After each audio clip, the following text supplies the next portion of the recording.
Assalamualaikum warahmatullahi wabarakatuh.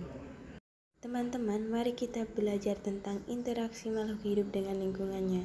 Sebelum mulai belajar, mari kita berdoa terlebih dahulu. Sebelum kita mempelajari lebih dalam mengenai materi interaksi makhluk hidup dengan lingkungannya, kita akan membahas ekosistem terlebih dahulu. Ekosistem merupakan interaksi yang terjadi antara makhluk hidup dengan lingkungan tempat ia berada. Ilmu tentang ekosistem disebut dengan ekologi. Dengan kata lain, ekologi merupakan ilmu tentang interaksi antara makhluk hidup dan lingkungannya. Ekosistem juga merupakan suatu sistem ekologi yang terbentuk oleh hubungan timbal balik antara makhluk hidup dengan lingkungannya.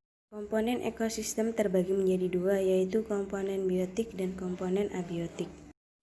Komponen biotik adalah komponen ekosistem yang terdiri atas berbagai makhluk hidup, yaitu manusia, hewan, dan tumbuhan. Berdasarkan fungsinya, komponen biotik dibedakan menjadi produsen, konsumen, dan dekomposer. Produsen adalah makhluk hidup atau organisme yang dapat menghasilkan makanan sendiri. Organisme yang dapat menghasilkan makanannya sendiri disebut sebagai organisme autotrof. Salah satu contohnya yaitu tumbuhan hijau. Tumbuhan hijau mengandung klorofil sehingga mampu membuat makanannya sendiri melalui fotosintesis menggunakan gas karbon dioksida dan air dengan bantuan cahaya matahari. Konsumen merupakan kelompok makhluk hidup yang tidak dapat menghasilkan makanannya sendiri, disebut juga organisme heterotrof.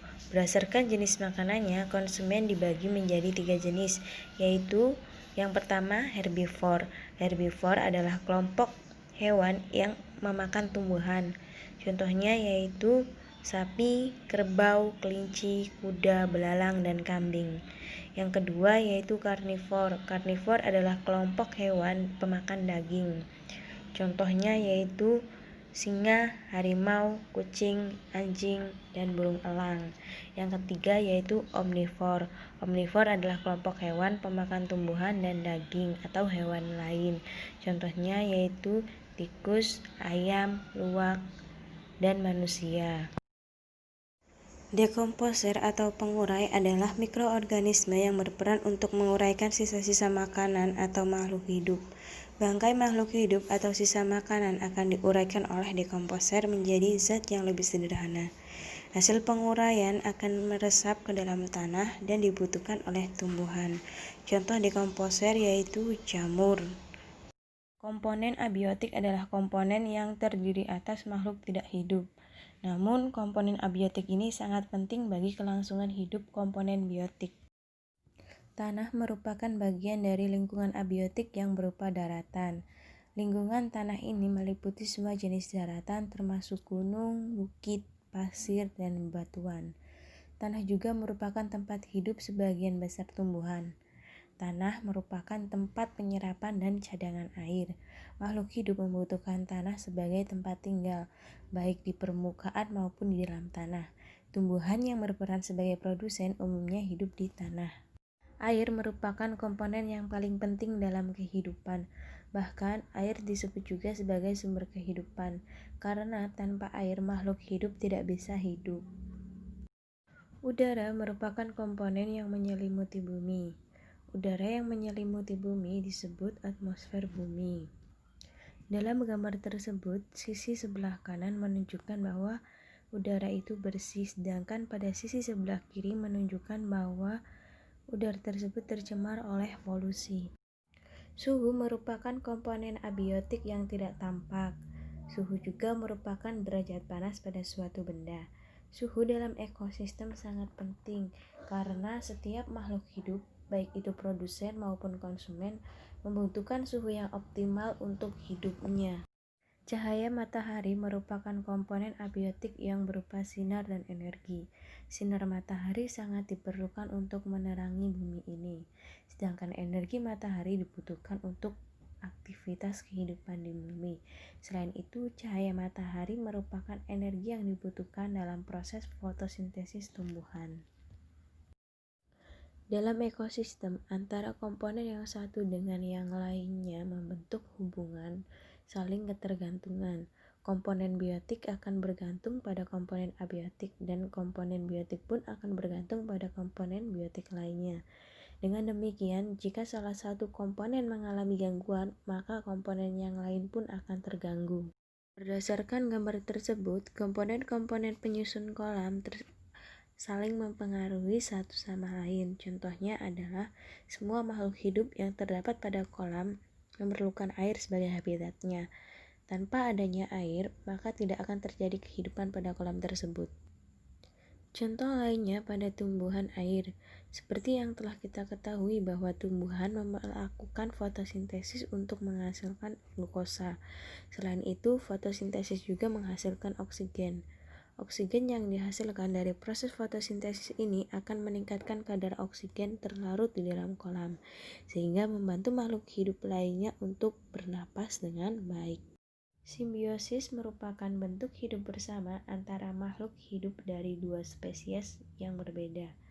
Simbiosis dibedakan menjadi 3 jenis, yaitu yang pertama, simbiosis mutualisme adalah hubungan antara dua makhluk hidup yang saling menguntungkan satu sama lain. Contoh simbiosis mutualisme adalah kupu-kupu dengan bunga. Kupu-kupu dapat membantu penyerbukan bunga, sementara bunga memberikan makanan atau nektar kepada kupu-kupu.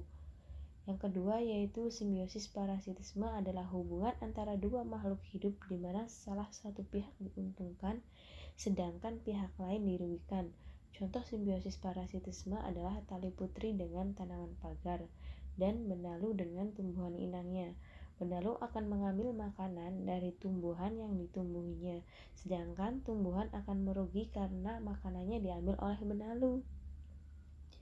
Yang ketiga yaitu simbiosis komensalisme adalah hubungan antara dua makhluk hidup di mana salah satu pihak diuntungkan sedangkan pihak lain tidak diuntungkan dan tidak pula dirugikan. Contoh simbiosis ini adalah hubungan ikan remora dengan ikan hiu. Ikan remora yang menempel pada ikan hiu mendapatkan sisa-sisa makanan hiu. Selain itu, ikan remora terhindar dari predator. Sementara itu, ikan hiu tidak diuntungkan maupun dirugikan dengan kehadiran ikan remora. Kompetisi merupakan interaksi antara makhluk hidup yang menunjukkan persaingan. Contohnya adalah persaingan antara tikus dan belalang dalam mendapatkan padi. Dua makhluk hidup ini sama-sama membutuhkan padi sebagai makanannya, sehingga terjadi kompetisi antara kedua makhluk hidup itu. Predasi adalah interaksi antara dua makhluk hidup dalam hal dimangsa atau prey dan memangsa atau predator. Contoh predasi adalah rusa dengan singa. Singa akan berusaha memangsa rusa, sedangkan rusa akan berusaha menghindari singa. Kesimpulan yang dapat diambil setelah mempelajari materi interaksi makhluk hidup dan lingkungannya yaitu kita menjadi sadar bahwa makhluk hidup itu tidak hanya dapat berinteraksi dengan makhluk hidup saja, tetapi makhluk hidup dapat berinteraksi dengan lingkungan sekitarnya atau tempat ia berada. Untuk itu, mari kita jaga lingkungan sekitar kita dengan mulai melakukan hal-hal kecil. Contohnya seperti tidak membakar sampah, karena asap dari pembakaran sampah dapat menyebabkan polusi udara. Terima kasih atas perhatiannya. Wabillahi taufiq wal hidayah. Wassalamualaikum warahmatullahi wabarakatuh.